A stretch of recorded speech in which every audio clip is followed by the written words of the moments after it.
A lot of hard work goes into designing a board here at Landyachtz. That's why we decided to give you a behind-the-scenes look and introduce you to some of the people behind the total redesign of a Landyachtz favorite, the Dodger. We'll be chatting with R&D specialist Nick Breton to see how we come up with ideas for new boards. But first, let's sit down with engineer Aaron Brown and find out about his process in board design. We're here with Aaron Brown, senior engineer at Landyachtz, and we're going to talk about the Dodger. And we're in his office, which is one of my favorite spaces at Landyachtz. It oozes creativity and innovation. Kind of just slap stuff all over the walls of the materials I like working with, and different prototypes that inspire me to keep moving. Dodger. I'm super stoked to be bringing a board like this back. One of our favorites, but we weren't making that one in-house. And I'm super excited about making this one here. I want to hear a little bit about what it takes to design a board like this. So a lot of it starts with our rider feedback and get some information about what they like and don't like, where they'd like to see improvements. Obviously, a lot of us skate here, kind of have some features and things that we'd like to implement into the stuff we create. A lot of it is for boards that we're skating and commuting to work with and slashing alleys with. So we'll distill all that information down and set some targets for what we want to accomplish, and just make sure that we're focusing our energy in the right direction and creating a product with the best performance. I know we did a lot of different prototypes, and sometimes you get on one and it's like, whoa, this is totally the wrong direction. And other times you're like, okay, this is the right direction. What were the first things you started with? We usually start with older boards that we've worked on in the past. We've got tons of maple construction decks that we built, which is like a fantastic material to work with. But in order to get something a little bit lighter with that flex profile we're looking for, we found it using kind of some higher end composites, carbon and holotech and all sorts of things we've tried. I think we needed to extend out of our standard material that we source. Tried pressing some boards with fur that we developed using this pow surfer that we built last year. Snow pow surfer. We used a locally sourced fur, which turned out to be great. It's like a really nice lightweight material. Fur is a softwood, quite a bit different than working with hardwood. The weight is a big difference. What other kind of things? It's got like a natural resin built into the fiber that helps prevent rot. We tested it in the worst of conditions in the mountains. With cold, wet, it holds up really well. I thought it would transfer over to the skateboard realm quite easily. We tried a lot of different types of layups, with maple, without maple. We tried a couple where we put both in. The best one was just fur, and then sandwiched between two layers of pre-cured fiberglass. That was the sweet spot. Looking back to our original Dodger, we're like, okay, we wanted a little bit longer, a little bit wider, more concave, and a little bit more tail. The last Dodger was like a favorite of team riders and staff, but generally you kind of had to be expert or intermediate to really feel comfortable. This one, I think, makes it a little more broad appealing. It should be easier for people to learn. Yeah, I think so, and that's where the mold design comes into play. It's not just the construction, it's the combination of the features you build into the mold. There's about 0.6 inches of camber from the base of the tail to the nose, more than we've put in any mold we've made so far. About a 1/4 inch of concave, so medium level of concave, so it's not too much pressure on your feet, but combo of the concave and the camber just helps create like a nice even snap between the trucks. Sometimes you feel that some boards flex just like at a middle point. The board just folds in half. With this combination we've got now, it feels like the whole thing is flexing evenly throughout. The board's more alive with you. You get that full energy return when you push your weight down into the ground. It pushes back up. What's the time frame on a project like this?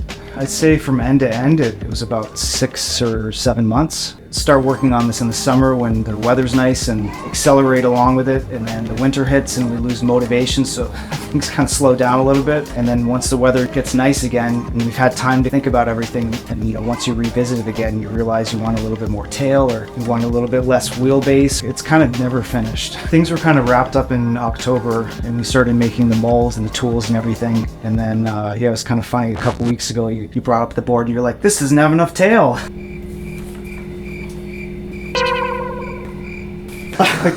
So, we added just that little bit of extra on it, and apprehensive as I was to kind of remake these tools, you were right.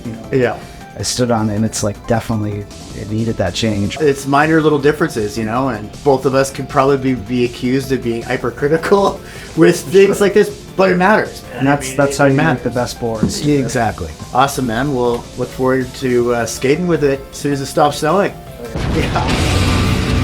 We're with Nick Breton in his office here at Landyachtz. We're going to talk about the Dodger. Dodgers. Another awesome space at Landyachtz. Tell me a little bit about what you got going on in here. I got my 15-year-old dream Literally encased in skateboards. The roof is pretty much any skateboard that was important to me for one reason or another. I mean, this shot alone of you on the water slide, man, holy crap. Guff put me up to it. I go back and watch that a couple times a year just because of like the sheer chaos of that moment. And it's something. We started making the Dodger, I don't know, 6-7 years ago originally. That's this one. Yeah. We made it for a couple years in different sizes and shapes. What do you got here? This predates me, but I rode one. This is like Dodger circa, 2006? Yeah, or 2004. Fiberglass, wood core, super springy, super small, super nimble. 10 years later, we're like, okay, this is awesome. Let's make more of it. We wanted a more faster, nimble version, so we made this. Same idea. So fiberglass top and bottom, softwood core, super springy, super fun. But as you can see, although this is small, not quite as wide as it.